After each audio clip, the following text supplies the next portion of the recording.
पहलगाम दहशतवादी हल्ल्यानंतर काश्मीर पर्यटनाला मोठा फटका बसलेला आहे। 90% आरक्षण रद्द करण्यात आलेली आहेत। पहलगाम इथे झालेल्या दहशतवादी हल्ल्यानंतर जम्मू आणि काश्मीरमधील पर्यटन व्यवसायाला मोठा झटका बसलाय।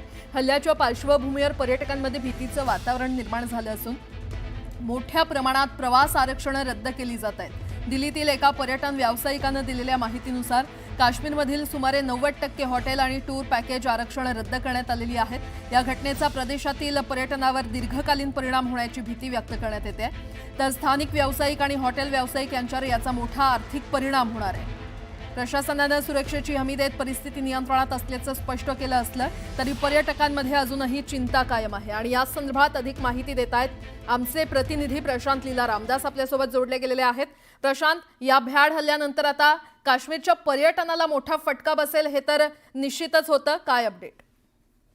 बरोबर आहे। खास करून जर बघितलं तर काश्मीरमध्ये श्रीनगर असो, पहलगाम असो किंवा इतरही भाग असो, द्रास व्हॅली असो, या सगळ्या भागांमध्ये मोठ्या संख्येनं पर्यटक हे येत असतात। आणि खास करून हा सीझन आहे, हा उन्हाळ्याच्या सीझन मध्ये साधारणतः मार्च ते जून पर्यंत हा एक मोठा सीझन काश्मीरमध्ये असतो। असं असताना मोठ्या संख्येनं आरक्षण या संदर्भात केलेलं असतं। आणि जम्मू काश्मीर मधला एकीकडे हा अत्यंत महत्वाचा व्यवसाय आहे, यावरती तिथलं आर्थिक गणित अवलंबून असतात। पण आता ज्या पद्धतीनं पहलगाम मध्ये दहशतवादी हल्ला झाला त्यानंतर जवळपास 90% जास्त आरक्षण रद्द करण्यात आलेली आहे। आणि तिकिटांचे दर असो किंवा मग हॉटेलचे दर असो हे एकदम घसरले आहे। आणि त्यामुळे असं म्हणावं लागेल की जर तुम्हाला दिल्लीत परतायचं असेल तर दिल्ली किंवा मुंबई किंवा देशातील इतर शहरांमध्ये परतायचं असेल तर मोठ्या प्रमाणात पैसे खर्च करावे लागत आहे आणि अनेकांना तिकीट देखील मिळत नाही। आणि असं असताना एक काश्मीरचा संपूर्ण पर्यटनाच्या व्यवसायाला एक प्रकारे मोठा धक्का लागलेला आहे। 90%पेक्षा जास्त हे हॉटेलचं बुकिंग रद्द झालेलं आहे। अनेक ठिकाणची शिकारी रद्द झालेली आहेत, ट्रॅव्हल्स आणि टॅक्सीचे आरक्षण रद्द झाले। त्यामुळे एक मोठा धक्का, आर्थिक गणित हे आता काश्मीरचे बिघडलेले आहेत।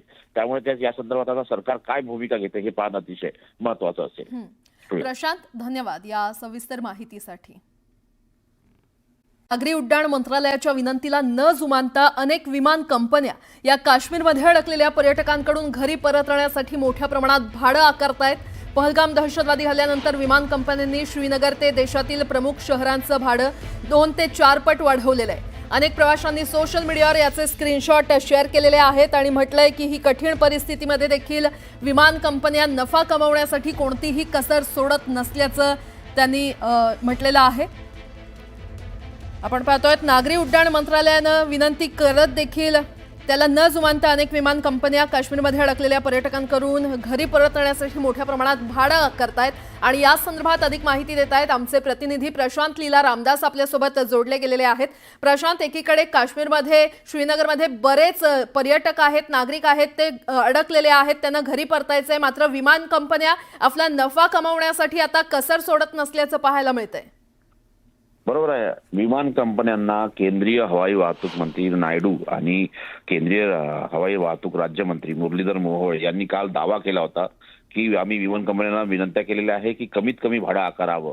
पण आज जर भाड्याची ज्या पद्धतीनं माहिती मिळते, साधारणतः मुंबई ते दिल्ली जे विमान आहे ते साधारणतः त्याची किंमत हे 35,000 रुपये एका माणसासाठी लागत आहे, तिकीट लागत आहे। त्यानंतर सोबतच जर बघितलं तर दिल्ली सारख्या ठिकाणी दिल्ली ते मुंबई हे जे विमान प्रवास आहे याला साधारणतः 28,000 रुपये 29,000 रुपये तिकीट लागत आहे। याचा अर्थ असा होतो की साधारणतः 5 ते 7,000 रुपये असलेलं तिकीट जे आहे जर तुम्ही आज बुक करत असेल तर साधारणतः त्याला 3 पट पैसे द्यावे लागतील। जर एका व्यक्तीला हे 3 पट पैसे द्यावे लागेल, समजा संपूर्ण कुटुंब जर श्रीनगरला गेलं असेल तर त्याला साधारणतः 1 ते 1.5 लाख रुपये या संदर्भात खर्च करावा लागेल। त्यामुळे केंद्र सरकारचं या कंपन्या ऐकतात की नाही ऐकत की या प्रकारे या सगळ्या ज्या हवाई वाहतूक कंपन्या ज्या आहेत या कंपन्या एक प्रकारे सर्वसामान्य पर्यटकांना